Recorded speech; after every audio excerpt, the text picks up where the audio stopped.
Ponselku tergelincir dari meja kopi dan mendarat. Layarnya menyala. Wajah anakku tersenyum. Gaun putih membentuk busur di sebelah lelaki yang ku tahu namanya. Di pojok foto, emoji hati dan ucapan selamat dari orang-orang yang tak pernah kucatat namanya. Tidak ada undangan, tidak ada pesan. Itu pertama kali aku tahu. Anakku menikah, diam-diam, dan aku mengetahuinya lewat internet. Tubuhku dingin seketika. Muk kopi masih mengepul di tangan kanan. Uapnya salah arah, mengaburkan sedikit pandanganku. Jari-jariku gemetar sampai aku lupa memegang muk dengan kuat. Kopi tumpah di meja kayu yang sudah beralur karena sendok dan meja makan keluarga bertahun-tahun. Di lantai, suara cangkir beradu dengan keramik seperti suara yang menegaskan bahwa sesuatu di dalam rumah ini pecah lebih dari barang biasa. Aku duduk, menatap foto itu lagi. Ada gaun, ada senyum. Ada lengan yang menggenggam lengan anakku seperti kepastian. Sebuah kepastian yang tidak termasuk aku. Kebingungan datang dulu. Mungkin ini foto lama. Mungkin aku tersesat di antara notifikasi yang tak teratur. Aku mencoba menahan napas. Mengetuk layar perlahan, membuka profil, tanggal. Foto itu diunggah semalam. Komentar pagi ini. Sekecil apapun penjelasan yang muncul di kepalaku, ia runtuh satu demi satu. Tidak ada namaku di daftar tamu. Tidak ada percikan persiapan yang pernah kusaksikan. Tidak ada telepon dari Hope yang bilang, "Mama, nanti kami punya rencana kecil." Hanya sebuah wajah yang seharusnya kulihat saat aku menjadi yang pertama memeluknya, yang sekarang tersenyum di antara kerlit kaca dan pita. Aku menelepon. Nada sambung berputar. Pesan suara. "Hai Ma, maaf tadi sibuk. Nanti aku telepon." Itu bukan janji yang menenangkan. Itu bunyi yang hampa. Pesan kedua, tidak ada. Aku menatap layar sampai pelipisku panas seperti baru saja menyiram air mendidih. Ketika telepon tetap tidak terangkat, aku mencari-cari penjelasan. Mungkin ada masalah sinyal. Mungkin ada alasan sederhana, tapi di halaman kecil hatiku ada sesuatu yang lain, sebuah lubang yang telah lama kubiarkan menganga tanpa kusadari. Aku rasa ini yang dinamakan patah. Hanya bukan patah tulang, ini patah yang tak terlihat, urat-urat kenangan yang sobek dari pangkalnya. Di rumah ini ada beberapa benda yang seakan menyimpan janji kecil antara aku dan anak itu. Kotak kado berwarna merah untuk ulang tahunnya yang ke-16, foto konfirmasi di pojok rak yang sudah menguning, foto wisuda yang kusimpan di laci bersama kwitansi pembayaran buku.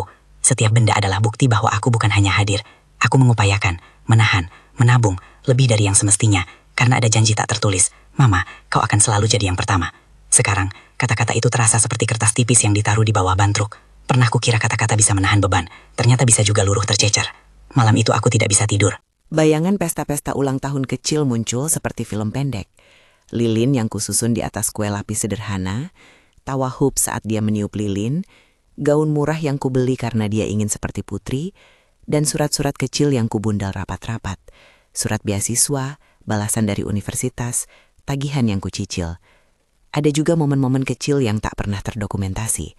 Tangan kecil yang menggenggam jariku ketika listrik padam, suara langkah kakinya di tangga ketika pulang larut, percakapan bisik-bisik di meja makan tentang cita-cita dan takut yang tiba-tiba muncul. Semua itu adalah utang yang kurasa telah terbayar dengan cinta, bukan dengan tiket undangan. Seiring malam menjadi panjang, kemarahan menyelinap masuk. Bukan hanya karena aku tidak diundang, tapi karena caranya terjadi. Senyap, terorganisir tanpa kabar. Seolah aku adalah penonton yang tidak cukup penting untuk diberitahu. Aku memikirkan momen-momen kecil ketika dia mulai berubah. Kunjungan yang semakin jarang, panggilan yang kini singkat, dan cara dia menatap orang tuanya. Atau lebih tepatnya, cara dia menatap ketika membawa orang tuanya. Ada sebuah sore ketika dia membawa pulang secangkir kopi dan memperkenalkan mereka sedikit kaku. "Mereka, orang tuaku," kata Hope. Suaranya melunak seperti enggan melukai perasaanku. Tapi ada jarak di antara kata-katanya. Ibu itu, Eleanor, menatap sekeliling rumahku dengan mata yang menilai, bukan menikmati. Franklin memberikan jabatan tangan yang rapi, hangat tapi sistematis, seperti seorang yang membaca instruksi. Percakapan mereka tentang keanggunan dan cara yang benar menggantung di udara seperti perabot yang belum menyatu dengan rumah ini. Aku ingat menata meja makan untuk makan malam itu.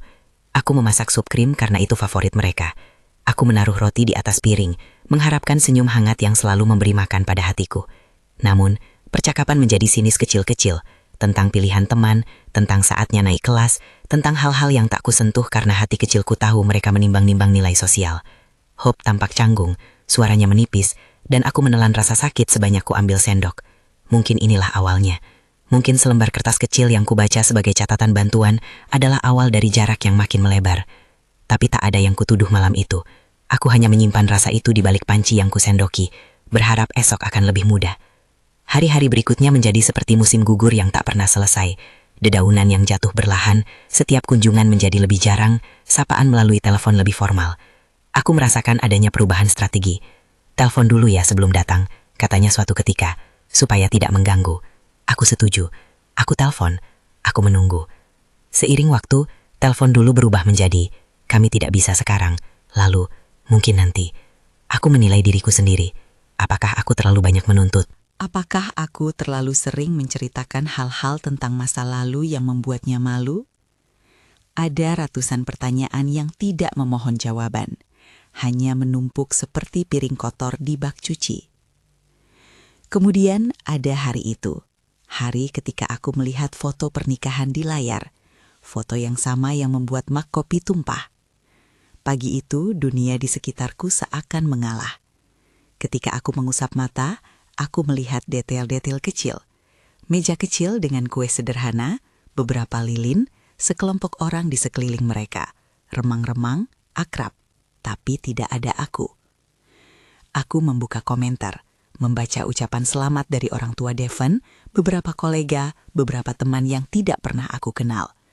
Ada kata-kata seperti so intimate dan family only, seolah-olah sebuah penjelasan sudah cukup untuk menutupi rasa sakit yang mendadak menyesaki rongga dadaku. Family only, hanya keluarga. Tapi aku adalah keluarga. Aku yang membawanya ke dunia ini, yang mengganti popok ketika malam dan membaca doa sebelum tidur. Rasanya seperti aku telah ditaruh di rak belakang yang terlupakan. Tanganku mencapai angka panggilan. Aku menekan nomor yang selalu ku kenal. Sebuah kombinasi 14 digit yang pernah membuatku merasa aman. Nada dering. Sekali, 2 kali. Aku mendengar suaranya sendiri mengeras ketika kutanyakan, "Hi Hope, apa ini?" Ada jeda sebentar, lalu suara kecil di ujung sana yang berkata, "Mama, kami punya acara kecil kemarin. Maaf kalau tidak bilang, itu rencana keluarga Devon." Ada kepanikan suara, secepat itu pula lenyap. "Kenapa aku tidak diundang?" Aku tanya. Mencoba menjaga suaraku tetap datar. "Itu mereka punya tradisi keluarga, Mama. Bukan menyingkirkanmu, hanya bukan acara besar." Kenyataan itu menggeliat menjadi sesuatu yang lain. Bukan sekedar bukan untuk aku. Itu adalah pengukuhan bahwa ada sebuah tempat di mana aku tidak terhitung. Aku menutup telepon sebelum sempat mendengar lebih jauh. Ada rasa malu yang tak ingin kujelaskan. Rasa malu yang memaksa aku menutup muka di tanganku. Kenapa aku merasa harus malu? Karena semua itu terjadi di mana-mana dan aku merasa orang lain menatap pementasan ini. Tetangga lewat, pesan-pesan singkat dari teman lama yang tersentak, notifikasi yang entah dari mana.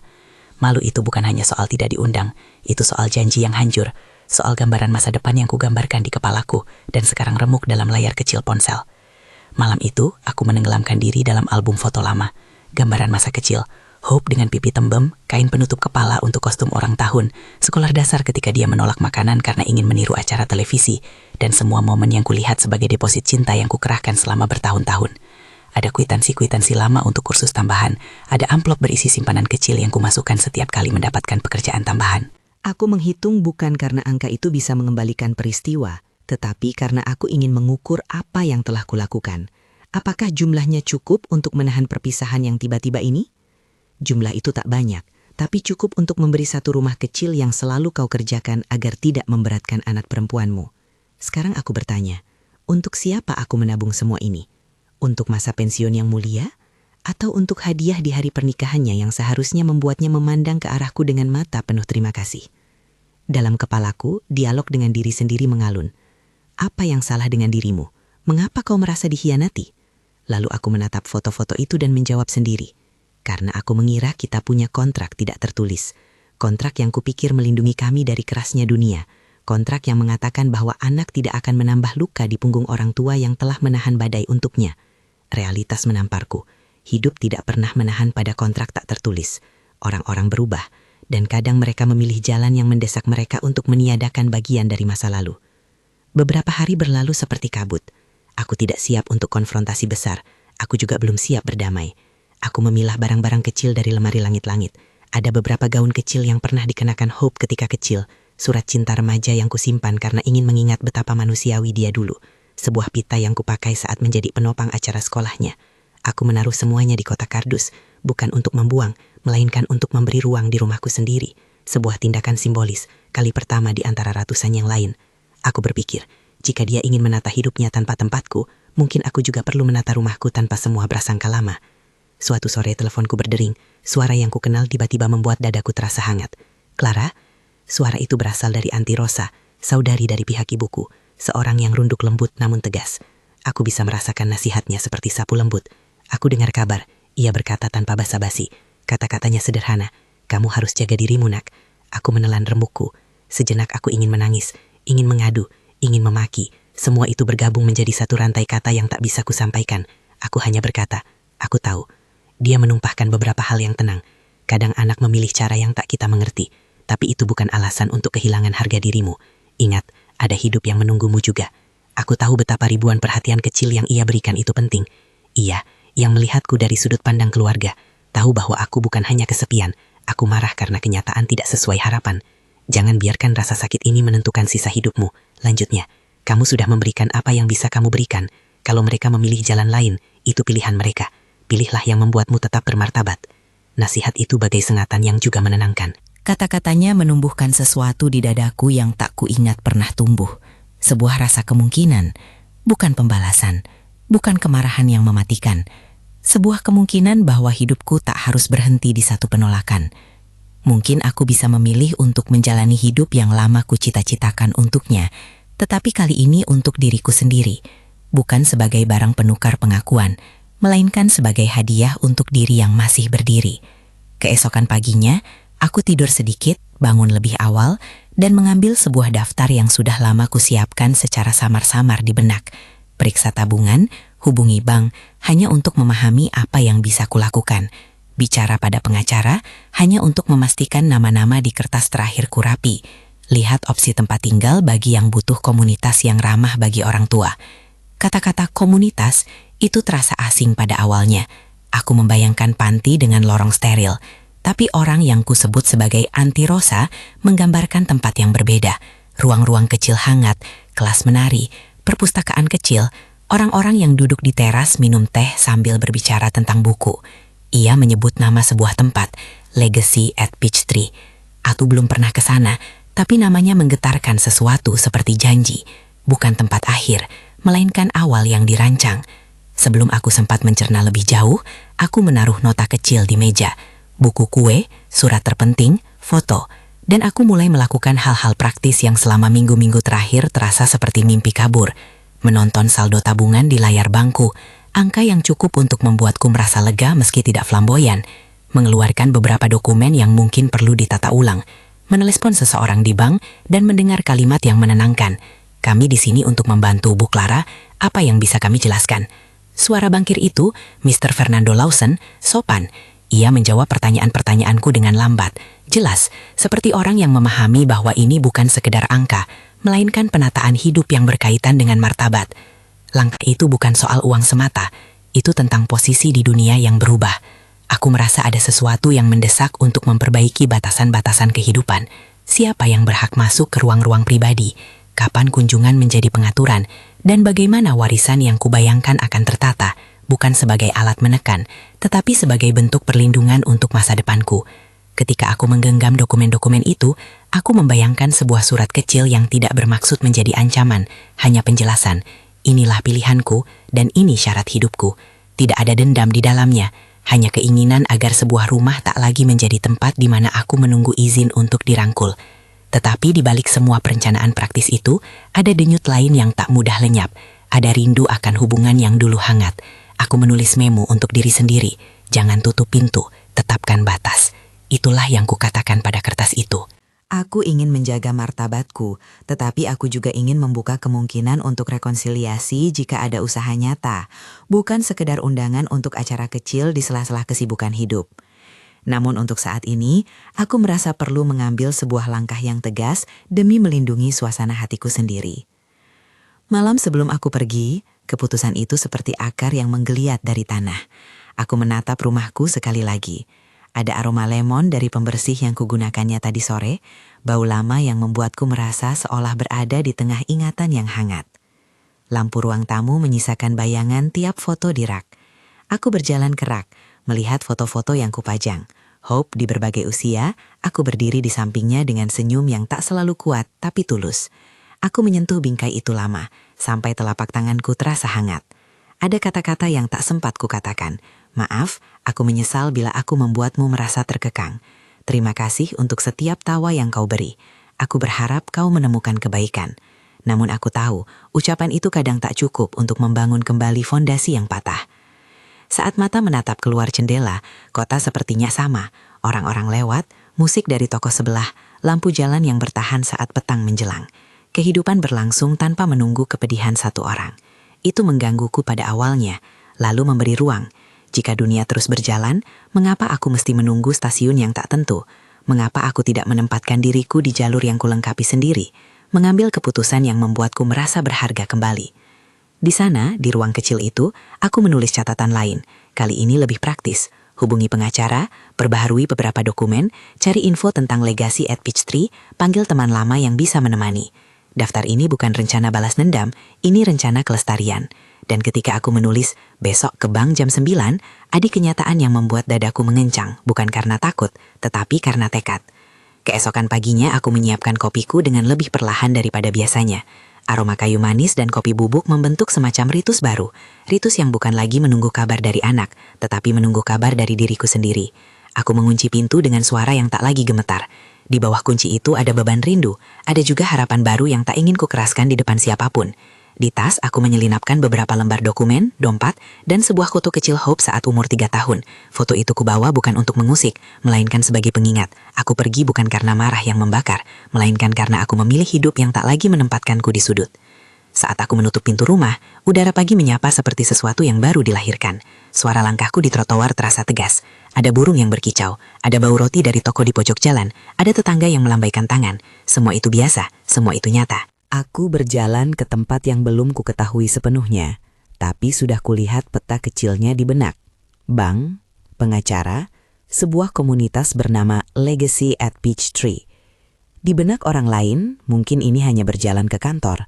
Bagi diriku, ini adalah pertama kali aku berjalan untuk diriku sendiri sejak lama. Aku tidak tahu apakah keputusan ini akan menyelesaikan rasa sakit atau membuatku lebih kuat. Aku hanya tahu aku tak ingin lagi menjadi penonton dalam hidup sendiri. Di langkah pertama itu, aku merasakan percampuran rasa, ketakutan, pembebasan, kegugupan yang manis. Ketika aku menyeberang jalan, sebuah notifikasi muncul. Hope menulis di dindingnya, sebuah kalimat singkat. Terima kasih atas dukungan semua.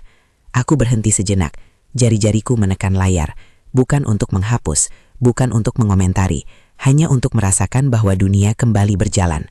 Aku melanjutkan langkah, dan di antara derap kakiku ada janji kecil. Besok pagi aku akan bicara dengan Mr. Fernando di bank. Aku akan menanyakan hal-hal sederhana.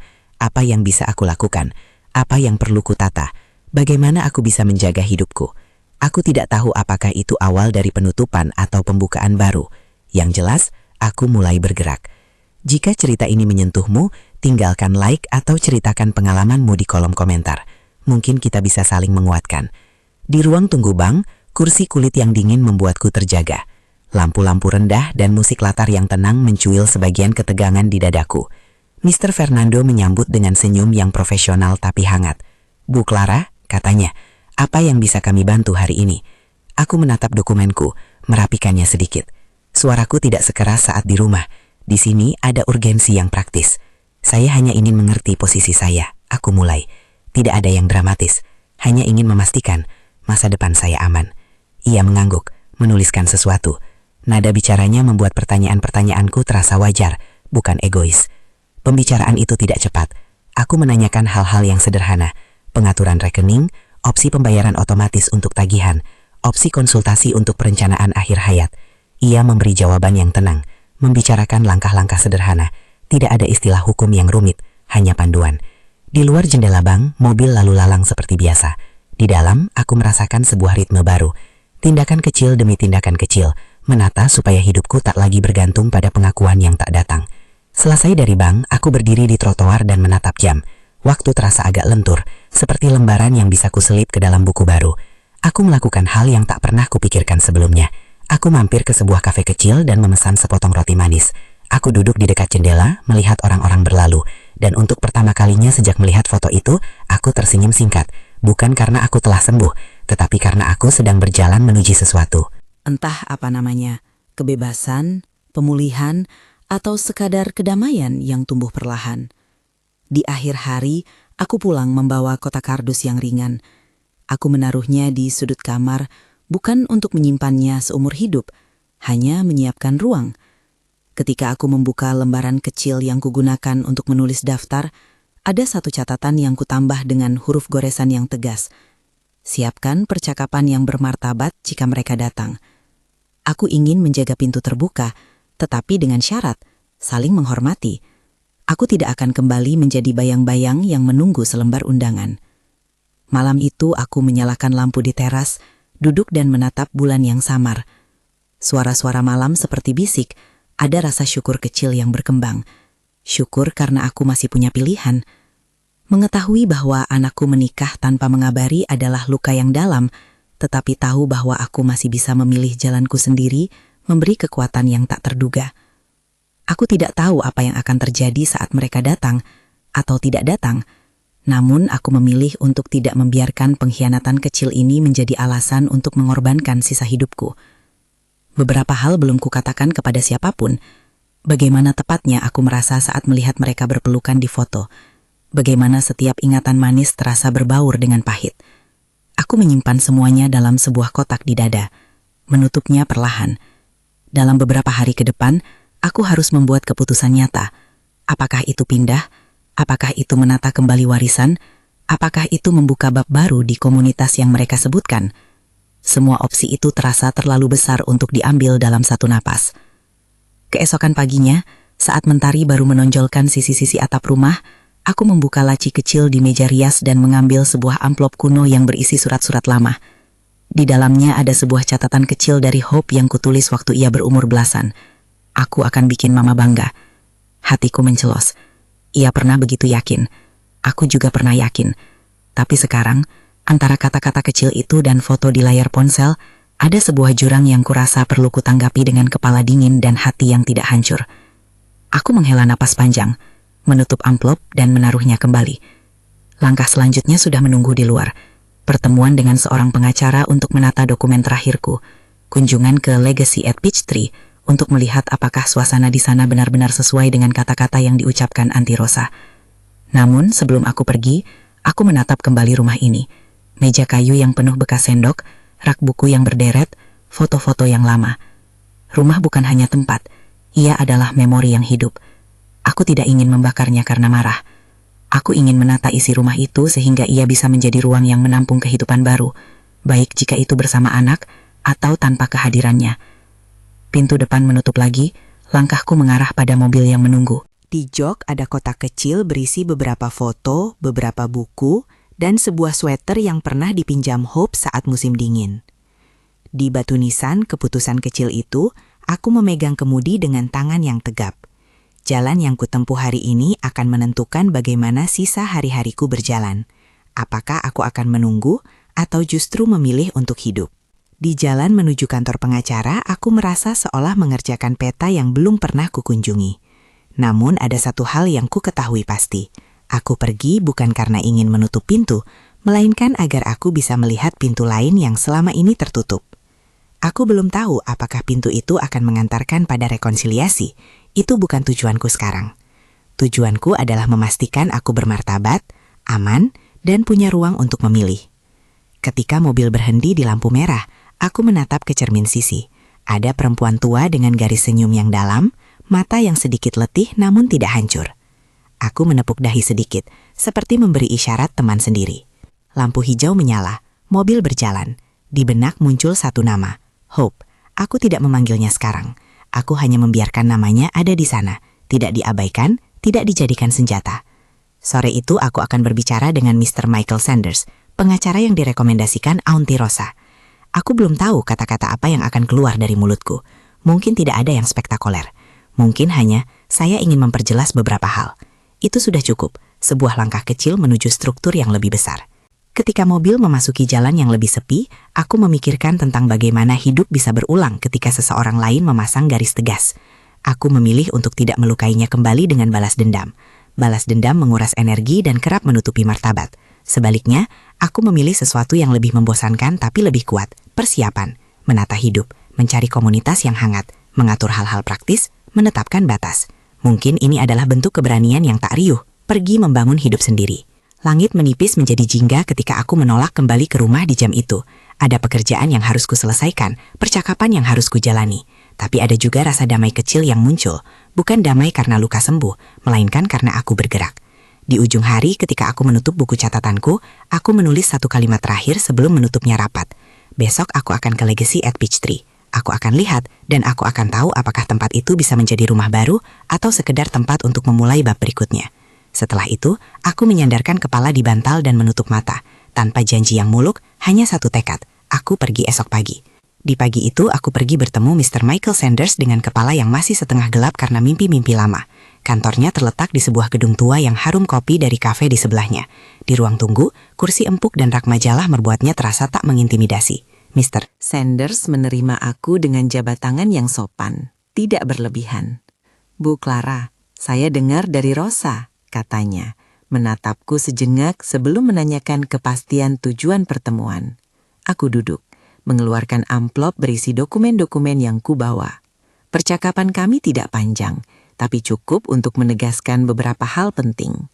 Ia menjelaskan langkah-langkah yang bisa diambil, memperbarui dokumen terakhir, memastikan penunjukan penerima adalah jelas, dan membuat sebuah surat penjelasan yang bukan ancaman, melainkan kejelasan, tentang bagaimana aku ingin diperlakukan, tentang kunjungan, dan tentang pembagian kalau memang suatu saat itu diperlukan. Aku meminta semuanya disederhanakan. Aku tak mau istilah hukum yang rumit memenuhi meja makanku. Saya ingin kalau boleh, kataku, semua ini tertulis agar tidak ada kebingungan di masa depan, tapi bukan untuk memobilisasi dendam, hanya agar harga diriku dihormati. Mr. Sanders mengangguk. Ia menuliskan sesuatu, lalu berkata lembut, "Kita bisa menyusun surat yang menegaskan batasan, kunjungan yang saling menghormati, jadwal, dan harapan. Itu wajar, Bu Clara." Keluar dari kantor pengacara, aku merasa ada peta yang mulai tampak. Peta itu belum lengkap, namun garis-garis penting mulai tergambar. Rumah, tabungan, komunitas, dan dokumen yang rapi. Di sepanjang jalan pulang aku sering berhenti sejenak, menatap etalase toko, menutup mata merasakan musim yang bergeser. Langkah kecil demi langkah membuat dunia di sekitarku lebih nyata sekali lagi. Kunjungan ke Legacy at Peachtree adalah yang paling menentukan.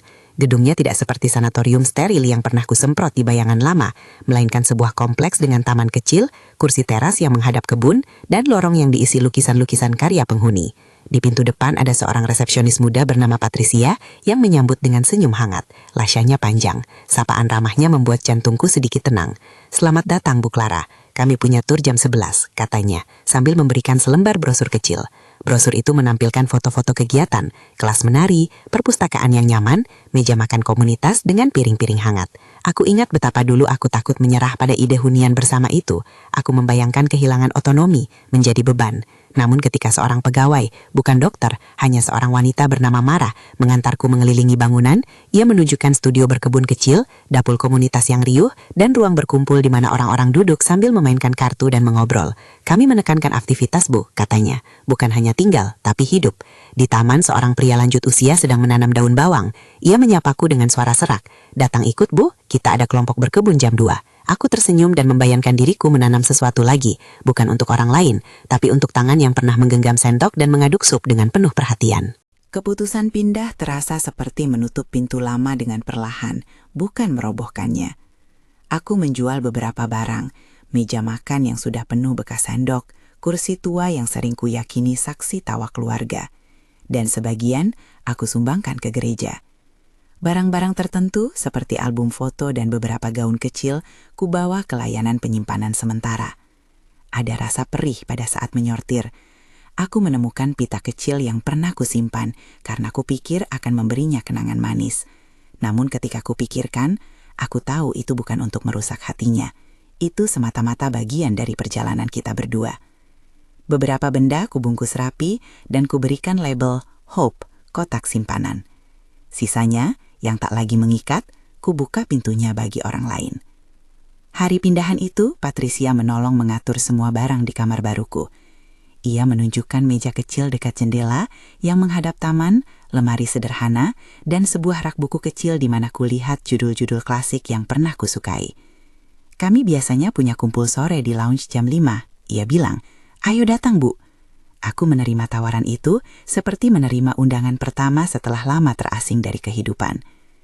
Adaptasi tidak instan.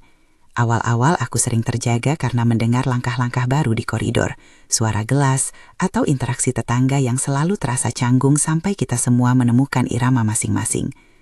Namun di sela-sela kesunyian itu, ada momen-momen kecil yang menjadi batu fondasi kebahagiaan baru. Seorang tetangga bernama Mrs. Mercedes yang selalu membawa kue buatannya. Mr. Alexander yang berbicara tentang katamaran seperti anak muda yang tak mau menua. Mrs. Rodriguez yang bercerita tentang cucunya dengan mata yang memancarkan kebanggaan. Dalam minggu-minggu pertama, aku terlibat dalam klub membaca. Judul pertama yang kami baca adalah kumpulan esai pendek tentang perempuan dan rumah. Kami berdiskusi, saling menatap, lalu tertawa. Di kelas menari, aku tersentuh ketika kakiku yang dulu gemetar menemukan ritme lagi. Kali ini bukan untuk mempersiapkan pesta ulang tahun anak, tetapi untuk merasakan tubuh bergerak karena ia masih mau. Ada juga Mr. Davis, pria yang suka bercanda tentang teh pagi. Ia menjadi teman dudukku ketika sarapan. Kami saling bercerita hal-hal sepele, resep-resep yang diwariskan, berita-berita kecil dari lingkungan, dan kadang diam saja sambil menikmati sinar matahari pagi. Persahabatan baru itu tidak menggantikan kenangan lama. Ia menambahkan warna-warna di kanvasku yang mulai kususun ulang. Tentu saja, tidak semua orang di komunitas itu sepenuhnya tanpa masalah. Ada diskusi, ada ego, ada selisih paham tentang jadwal makan atau penggunaan ruang kegiatan. Namun perbedaan itu terasa manusiawi, bukan ancaman untuk martabat. Dan di balik semua itu, bagiku, yang terpenting adalah adanya rasa dikembalikan, bukan sebagai seorang ibu yang menunggu izin, melainkan sebagai individu yang punya pilihan. Beberapa minggu setelah pindah, sebuah amplop dari pengacara Hope tiba di kotak suratku. Jantungku berdegup ketika membaca nama di pojok amplop itu. Surat itu formal, ditulis oleh pengacara yang mewakili mereka. Penjelasan singkat tentang alasan mereka mengadakan pernikahan kecil, tradisi keluarga seperti yang telah dikatakan Hope di telepon, dan permintaan maaf yang terasa dingin. Ada kalimat yang menjelaskan bahwa mereka ingin menjaga privasi, bahwa itu bukan untuk menyingkirkan siapapun, dan bahwa Hope berharap kita dapat menjaga hubungan di masa depan. Aku meletakkan amplop itu di meja dan menatapnya beberapa saat, sebelum memasukkannya ke dalam kotak kayu kecil yang kupunyai. Kotak itu kubuat seperti altar kecil dari keputusan. Di atasnya aku menaruh beberapa foto, beberapa kertas, dan amplop itu. Aku tidak membukanya lagi, bukan karena aku ingin mengabaikan, melainkan karena kata-katanya tidak memenuhi ruang yang kupunya untuk menyembuhkan. Aku menaruh surat itu di sana sebagai bukti bahwa mereka pernah mencoba bicara, entah dengan cara yang cukup atau tidak. Beberapa hari kemudian, mereka memang datang, bukan tiba-tiba, melainkan dengan undangan yang dikirim melalui telepon 2 hari sebelumnya. Hope dan Devon menjadwalkan waktu untuk bertemu di lounge komunitas. Aku berdiri di ambang pintu, memantapkan nafas. Di dalam lounge, kursi kulit menghadap jendela yang memancarkan cahaya sore. Hope masuk dengan Devon di sampingnya. Ia tampak lebih tegang daripada biasanya.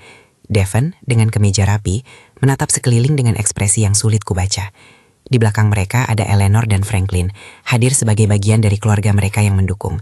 Mereka duduk agak jauh, seperti pemeran latar yang menunggu momentum. Kami duduk berhadapan. Harapanku, aku tak tahu. Mungkin jawaban, mungkin pembenaran, mungkin pula hanya pengakuan kecil. Hope menunduk, menatap tangan, lalu menatapku. Mama, katanya pelan, maaf kami membuatmu merasa tersisih. Itu tidak pernah maksud kami. Suaranya rapuh, ada ucapannya yang tulus, namun juga ada dinding yang masih berdiri. Aku mendengarkan, menarik nafas dalam-dalam, lalu aku berkata dengan suara tenang yang kususun sedemikian rupa agar tidak tersulut. Hope, terima kasih kau datang. Aku tidak ingin membuat suasana canggung. Aku ingin bersikap jujur. Ketika aku tahu dari internet bahwa kau menikah dan aku tak diundang, itu membuatku patah. Lebih dari itu membuatku merasa seperti aku bukan lagi bagian dari dunia yang dulu kita bagi bersama. Mereka mendengarkan. Devon menunduk, mengambil tangan Hope pelan. Kami tidak bermaksud menyakitimu, katanya. Ini tradisi kami dan kami memilih untuk mengikutinya. Aku mengangguk pelan, mencoba menahan dorongan untuk mengulang luka-luka lama. Aku mengerti tradisi, jawabku. Namun tradisi itu tidak harus membuat seseorang merasa tak penting. Kalau kau memilih tradisi itu, aku menghormatinya. Tapi aku juga berhak menuntut hormat. Hormat berarti memberi kabar, memberi kesempatan. Aku tidak menuntut perayaan mewah. Aku hanya ingin kesempatan untuk mengucapkan selamat, untuk melihat mata-mata yang selama ini kuhabiskan waktu untuk memelihara dan merawat. Hope menunduk lagi. Air matanya mulai menggenang. Ia menggenggam tanganku dengan lembut. Aku menyesal, Mama. Aku tidak tahu harus bilang apa lagi. Ada keruntuhan singkat di suaranya, namun kegamangan masih ada. Sebuah jarak yang tidak mudah diisi hanya dengan kata maaf. Aku mengeluarkan surat kecil yang kubuat sebelumnya, bukan surat hukum, melainkan satu halaman tulisan tanganku yang berisi batasan-batasan yang kubutuhkan. Ini bukan tentang mengukir dendam, kataku sambil menyerahkan selembar kertas itu. Tertulis beberapa poin sederhana. Kunjungan yang saling disepakati, pemberitahuan terlebih dahulu, dan perlakuan yang saling menghormati ketika kami bertemu. Aku menatap Hope, lalu berkata, "Jika kau mau menjaga hubungan itu, kita bisa setuju pada hal-hal ini. Jika tidak, setidaknya aku tahu aku telah menjelaskan apa yang kubutuhkan." Hope membaca dengan mata berkaca-kaca. Ia mengangguk pelan. Devon menatapku dengan campuran rasa bersalah dan sesuatu yang lain, mungkin defensif. Eleanor memperhatikanku, tak mengucap kata. Franklin menunduk. Pembicaraan kami berlanjut sampai membahas hal-hal praktis, kunjungan pada akhir pekan tertentu, pemberitahuan sebelumnya untuk acara khusus, dan saling memberi ruang ketika diperlukan. Ia bukan perjanjian yang diumumkan di gedung pengadilan. Ia kesepakatan kecil antar manusia yang mencoba merawat sisa hubungan mereka. Aku merasa lega, tapi tidak puas. Lega karena ada pengakuan, tidak puas karena aku tahu kata maaf tidak selalu berarti perubahan. Di penghujung pertemuan, Hope meminta apakah kami bisa saling memberi waktu. Aku ingin berusaha, Mama. Aku tahu itu tidak cukup, tetapi aku ingin kau tahu aku berusaha. Aku menatapnya dan merasakan gumpalan di dada. Ada cinta, ada luka, ada masa lalu. Aku mengangguk. Kita ambil pelan, kataku. Jangan janji yang besar, janji kecil dan nyata lebih baik. Setelah mereka pergi, aku duduk beberapa menit lebih lama di lounge itu, menatap cahaya yang menembus jendela. Ada rasa hancur yang tak serta-merta menghilang, namun ada juga rasa kebanggaan bahwa aku menuntut harga diriku dengan cara yang lembut namun tegas. Aku tidak menang, begitu pula mereka tidak kalah. Kami bersepakat untuk hadir dengan syarat yang wajar, saling hormat, saling memberi waktu, saling bertanggung jawab. Minggu-minggu berikutnya adalah tentang pemulihan bertahap. Aku mulai menyusun rutinitas yang membuatku merasa hidup. Pagi-pagi, aku pergi ke kelas yoga yang diadakan di ruang komunitas. Senja-senja aku ikut kelompok berkebun. Aku belajar membuat roti rempah dengan Mrs. Mercedes. Ia menamainya roti pengantar pagi, karena selalu membuat suasana ceria saat orang pulang dari berjalan-jalan. Kami berbagi resep yang dikerjakan oleh tangan-tangan yang berumur, lalu tertawa karena perbedaan cara memanggang. Ada juga kelompok sukarela yang mengunjungi taman kota untuk menanam bunga. Aku ikut mengangkat sekop dan menyiram tanaman, merasakan tanah yang hangat di telapak tangan. Sesuatu yang tak pernah kubayangkan akan kulakukan di usia ini, namun kini terasa menghidupkan. Perubahan paling menonjol bukanlah aktivitas semata, melainkan bagaimana aku memandang diriku sendiri. Dahulu, kecemasan paling besar adalah apakah anak akan menyayangiku. Sekarang pertanyaan itu berubah menjadi apa yang akan kulakukan hari ini agar diriku bersinar. Tibanya sore, aku duduk di teras bersama beberapa teman. Kami saling bercerita tentang masa muda, tentang pekerjaan, tentang cinta yang tak selalu berjalan mulus. Di antara cerita itu, aku menemukan keberanian untuk menulis kembali beberapa hal. Sebuah surat maaf yang belum pernah kuucapkan dengan nada yang benar. Beberapa kenangan yang ingin kubagikan, dan juga daftar impian kecil yang kupendam sejak lama. Kemauan untuk belajar melukis lagi, membaca buku-buku yang tak sempat kubaca, melakukan perjalanan singkat ke kota tetangga. Suatu hari, Hope menelpon. Ia ingin bertemu untuk minum teh. Aku menyiapkan meja di ruang makan komunitas, menaruh teh harum dan sepotong roti. Ketika ia masuk, ia tampak lebih lembut. Kami berbicara tentang hal-hal sederhana, makanan, kerja, bagaimana anak-anak di lingkungan tempatnya tinggal. Sebuah percakapan yang terasa seperti jahitan kecil yang merangkai kembali kain yang sempat robek. Ia meminta maaf lagi, kali ini dengan tindakan kecil. Ia menawarkan untuk datang membantu memindahkan beberapa barang dari garasi lamaku, sebuah tawaran yang sederhana tetapi berarti. Aku menerima, namun dengan syarat yang kupegang teguh sejak awal. Datanglah dengan niat membantu, bukan menaklukkan. Beberapa bulan berlalu, ada kunjungan yang manis dan ada pertemuan yang canggung. Kadang aku pulang dari suatu pertemuan dengan perasaan kosong. Kadang pula hatiku hangat karena tawa yang kembali. Prosesnya tidak linier, namun salah satu hal yang paling menegaskan adalah ketika aku mengundang beberapa teman komunitas untuk makan siang kecil. Mereka datang membawa piring, senyum, dan cerita. Hope juga datang, membawa sebuah kue buatan sendiri. Kami duduk di meja panjang, bercakap, tertawa, dan untuk beberapa saat, masa lalu tampak jauh namun tak hilang. Aku merasa bahwa rumahku kini meluas, bukan hanya ruang fisik, tetapi jaringan relasi yang kukembangkan dengan usaha sadar. Ada pula saat-saat ketika aku menerima berita bahwa mereka akan membawa anak-anak kecil, keluarga mereka, untuk makan siang. Itu menimbulkan kejutan kecil di dadaku. Apakah aku siap? Aku menyiapkan diri dengan menetapkan aturan sederhana, pengumuman terlebih dahulu, tidak ada tuntutan mendadak, dan saling menghormati. Mereka menghormati itu. Kami makan bersama, berbagi cerita seputar resep, tentang sekolah, dan sekali waktu anak kecil itu memegang tanganku dan tertawa. Tertawa itu adalah obat tanpa label. Ia menyembuhkan sekilas luka yang hanya bisa diraba, bukan disingkap. Dalam perjalanan ini, aku juga menata urusan finansial sederhana yang memberiku rasa aman. Mr. Fernando di bank membantu mengatur pembayaran rutin, sehingga aku tak khawatir tagihan menumpuk. Mr. Sanders menuntunku dalam memperbarui dokumen terakhir, sehingga jika ada hal buruk terjadi, semuanya sudah tertata rapi. Aku menempatkan syarat-syarat warisan dengan nada yang jujur, bukan sebagai hukuman, melainkan sebagai penegasan akan pilihan hidupku. Dalam surat penjelasan yang kuperbolehkan Mr. Sanders susun, aku menulis hal-hal sederhana tentang pentingnya hubungan yang saling menghormati dan bahwa pembagian materi bukanlah alat untuk memaksa cinta. Surat itu kubawa bukan untuk menghukum, tetapi untuk memberi kejelasan bagi semua pihak.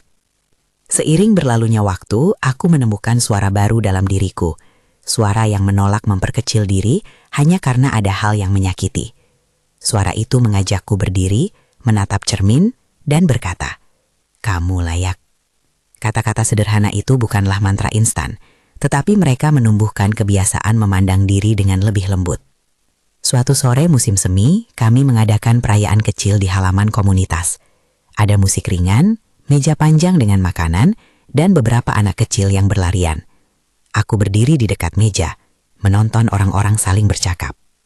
Di dekatku, Mr. Davis memegang cangkir kopi dan berkata, "Clara, lihatlah ini, kamu tampak lebih muda." Aku tertawa. "Mungkin aku sedang dalam proses penyegaran," kukatakan. "Itu bukan sekedar bercanda, ada kebenaran di baliknya." Dalam momen seperti itu, aku sering memikirkan apa yang kupelajari selama tahun-tahun ini. Pelajaran pertama, cinta dan pengorbanan tidak selalu mendapat balasan yang sama bentuknya. Ia bisa berubah, dibingkai ulang, atau bahkan menghilang. Pelajaran kedua, martabat bukanlah sesuatu yang diberikan orang lain. Ia sesuatu yang kita jaga sendiri, melalui tindakan-tindakan kecil yang konsisten. Pelajaran ketiga, kemandirian bukanlah kata yang menyinggung. Ia adalah kebebasan untuk memilih bagaimana kita ingin dijaga di hari tua. Harus kuduga bukan, semua orang menyetujui keputusanku. Beberapa kerabat lama menilai aku terlalu cepat mengambil jarak. Beberapa teman di luar komunitas menyarankan agar aku memberi kesempatan lagi. Namun aku belajar membedakan suara-suara itu. Saran yang baik kupertimbangkan, yang lain kukembalikan. Pilihan untuk hidup dengan martabat tidak berarti menutup hati. Ia berarti menempatkan batas yang sehat agar luka lama tak jadi pola yang berulang. Waktu terus berlalu, dan suatu pagi aku menerima kabar melalui telepon. Hope telah menulis lagi. Kali ini bukan surat formal, ini pesan singkat yang datang seperti isyarat kecil. "Mama, aku sedang memikirkan resep sup kesukaanmu. Boleh aku minta bahan-bahannya?" Permintaan sederhana itu membuat dadaku menghangat. Aku menulis balik daftar bahan, lalu menambahkan catatan kecil. "Datanglah kapan kau bisa, kita masak bersama." Tidak ada pengharapan dramatis di baliknya, hanya undangan lembut. Beberapa minggu setelah itu, ia datang membawa tas belanja. Kami menghabiskan sore itu di dapur komunitas, memotong sayuran, mengaduk sup, dan berbicara tentang hal-hal kecil. Tentang pekerjaan, tentang cara merawat tanaman, tentang bagaimana ia menata ruang rumah tangganya sendiri. Pada akhir hari, kami saling memeluk lama. Pelukan itu bukan penutup semua luka, tapi ia adalah tanda bahwa ada kehendak untuk memperbaiki, sedikit demi sedikit. Di sisi lain, ada juga peristiwa yang mengingatkanku bahwa proses ini memang memerlukan batas. Pernah ada saat ketika Hope menelpon di jam yang tak semestinya, meminta sesuatu yang terasa menuntut. Aku menahan napas, lalu menjawab dengan tenang. Mari kita jadwalkan waktunya. Aku akan datang jika itu penting, dan aku menghargai jika kau memberitahuku sebelumnya. Ia terdiam sebentar, lalu berkata, Maaf Mama, aku lupa lagi. Aku sedang terburu-buru. Kami tertawa kecil. Tetapi di dalam hati aku tahu bahwa aturan kecil itu penting agar hubungan kami tidak kembali ke pola lama, di mana aku berada di posisi sebagai layanan tanggap. Batas-batas kecil itu menjadi struktur yang membantu kami saling bertahan. Musim berganti, dan lokus hidupku berpindah dari dinanti-nantikan undangan menjadi dinanti-nantikan aktivitas yang kutentukan sendiri. Aku mengikuti kelas melukis. Hasil lukisanku sederhana, sebuah pemandangan taman dengan warna-warna hangat. Tetapi di setiap tetes cat ada rasa kebebasan. Aku membaca novel-novel yang selama ini kupendam di rak dan berbicara tentang isi novel itu dengan antusias pada kelompok buku kami. Dahulu aku menabung setiap sen untuk masa depan Hope. Kini aku membeli beberapa alat melukis dan selembar kain kanvas. Investasi ini kurasa bukan pengkhianatan terhadap masa lalu, melainkan hadiah untuk masa kini. Suatu sore ketika matahari menghujam sinarnya, aku duduk di teras, menuliskan catatan kecil yang kuberikan pada diriku sendiri. Terima kasih karena memilih untuk tetap berdiri. Aku menutup buku itu, menatap ke taman, dan merasakan damai yang lembut masuk. Bukan damai kemenangan, melainkan damai hasil pilihan yang berlandaskan martabat. Sekitar setahun setelah peristiwa foto itu, aku menatap foto-foto lama yang tersimpan di kotak. Aku membuka satu album.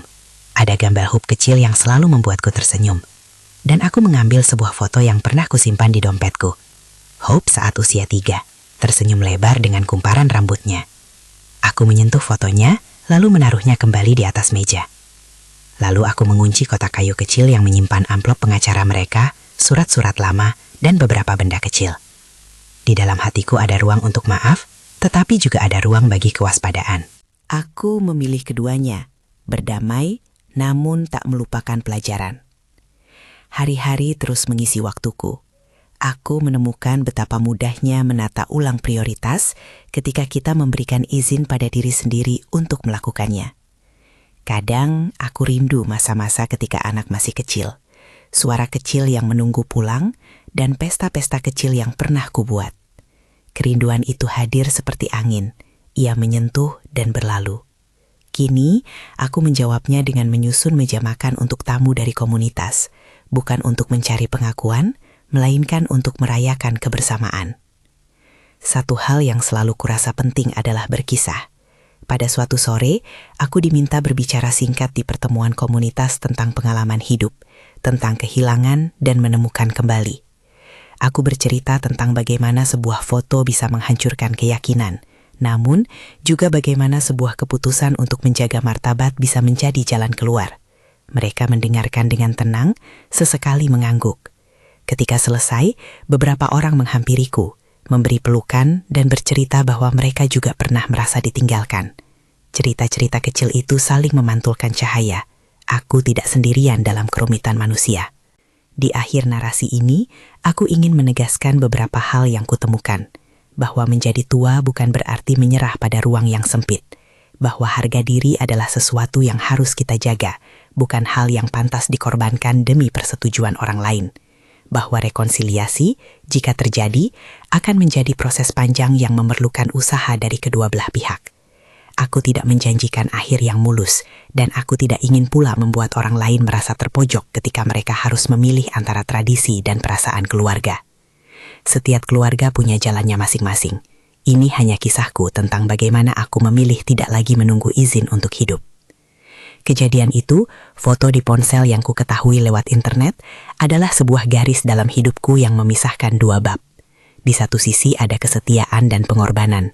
Di sisi lain, ada pilihan untuk berdiri sendiri.